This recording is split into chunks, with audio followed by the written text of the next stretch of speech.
Hi friends, అందరూ ఎలా ఉన్నారు? Welcome back to my YouTube channel Andhra spicy food. ఇవాల్టి వీడియోలో నేను చేయబోయే రెసిపీ చాలా అంటే చాలా సింపుల్గా అందరూ చేసుకునేటట్లుగా చాలా ఈజీగా ప్రాన్స్ మసాలా కర్రీని ఎలా ప్రిపేర్ చేయాలో చూపించబోతున్నాను. వీడియోని ఎక్కడా స్కిప్ చేయకుండా లాస్ట్ వరకు చూడండి. నా వీడియో నచ్చినట్లయితే ఒక లైక్ చేయడం మాత్రం మర్చిపోవద్దండి.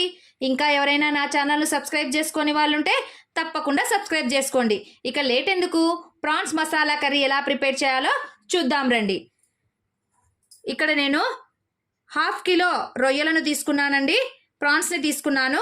వీటిని బాగా శుభ్రంగా 2-3 సార్లు సాల్ట్ వేసి బాగా కడిగేసుకున్నాను. ఇప్పుడు ఇందులోనికి కాస్త సాల్ట్, పసుపు వేసుకొని మ్యారినేట్ చేసుకుందాము.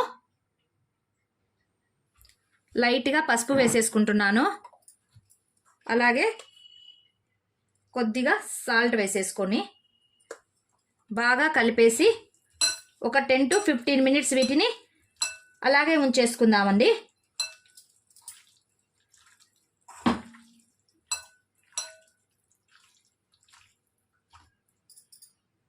ఇప్పుడు కడాయిలో కొద్దిగా ఆయిల్ వేసేసుకుంటున్నాను.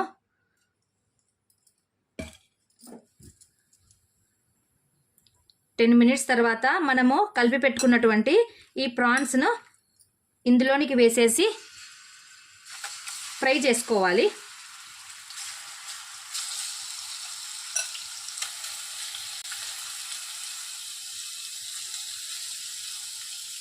ఫ్రై చేసేటప్పుడు మంటను లో టు మీడియం ఫ్లేమ్లోనే ఉంచి ఫ్రై చేయాలండి. మరి ఎక్కువగా కూడా ఫ్రై చేయకండి.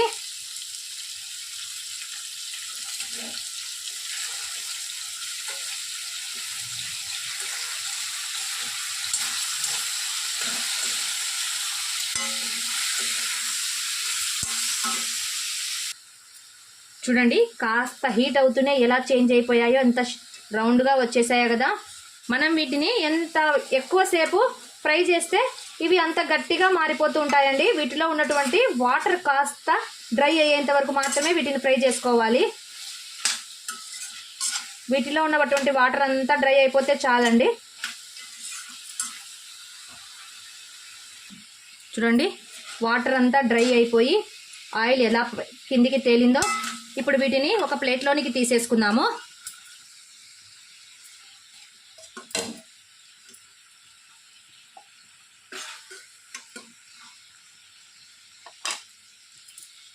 చూడండి ఎంత బాగా ఫ్రై అయిపోయాయో.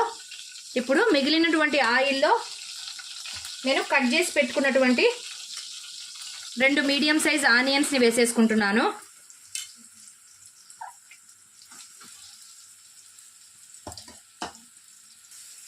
ఆనియన్స్ని బాగా గోల్డెన్ కలర్ వచ్చేంత వరకు ఫ్రై చేసుకోవాలండి. ఆనియన్స్ కాస్త వేగిన తర్వాత కట్ చేసి పెట్టుకున్నటువంటి 4 పచ్చిమిర్చిని వేసుకుంటున్నాను.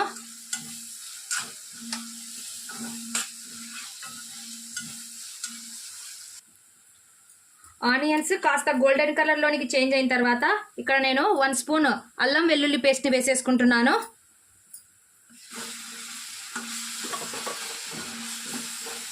అల్లం పేస్ట్ని కొద్దిగా పచ్చివాసన వెళ్ళేంత వరకు వేయించాలండి.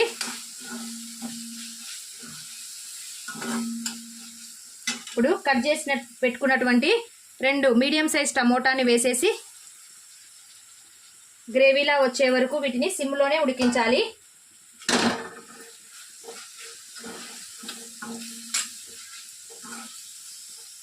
టమోటా మెత్తబడడం కోసము నేను కాస్త సాల్ట్ని యాడ్ చేసుకుంటున్నాను.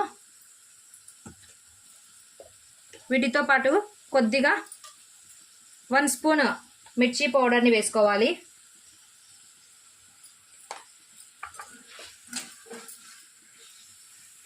గ్రేవీకి చిక్కదనం రావడం కోసము నేను ఇక్కడ 2 స్పూన్స్ కోకోనట్ పౌడర్, కొబ్బరి పొడిని వేసుకుంటున్నానండి.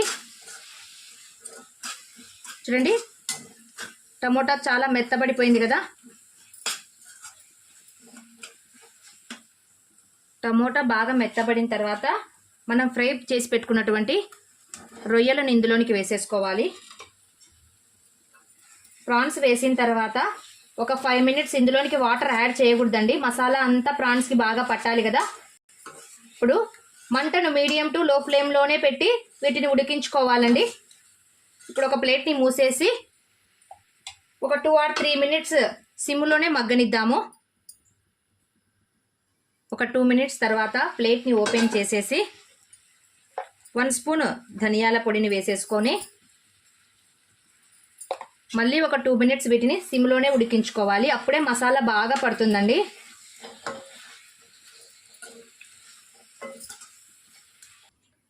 టూ మినిట్స్కి ప్లేట్ ఓపెన్ చేసి చూస్తే చూడండి ఆయిల్ అంతా పైకి తేలింది కదా, అంటే రొయ్యలకు మసాలా బాగా పట్టిందండి.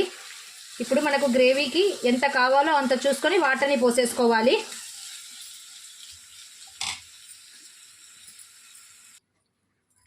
నేను ఒక పెద్ద గ్లాస్తో వాటర్ని పోసేసుకున్నానండి.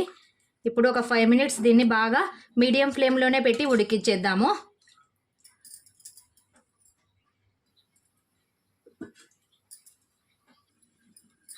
ఫైవ్ మినిట్స్ తర్వాత చూస్తే చూడండి వాటర్ అంతా డ్రై అయిపోయి మసాలా ఎంత చిక్కగా వచ్చేసిందో, గ్రేవీ కూడా చూడడానికి ఎంత కలర్ఫుల్గా కనిపిస్తుంది కదా.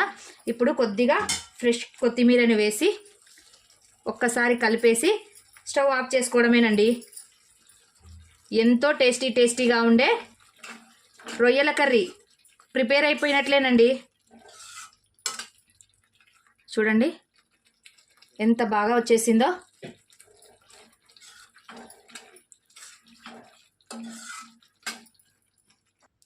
ఫైనల్గా ప్రాన్స్ మసాలా కర్రీ రెడీ అయిపోయిందండి. ఇది చపాతీలోనికి కానీ ఫుల్కాలలోకి కానీ బిర్యానీలోకి కానీ పర్ఫెక్ట్ కాంబినేషన్ అండి. ఈ రెసిపీని మీరు కూడా ఒకసారి తప్పకుండా ట్రై చేయండి. నా వీడియో నచ్చినట్లయితే లైక్ చేయండి, మీ ఫ్రెండ్స్ అండ్ రిలేటివ్స్కి షేర్ చేయండి.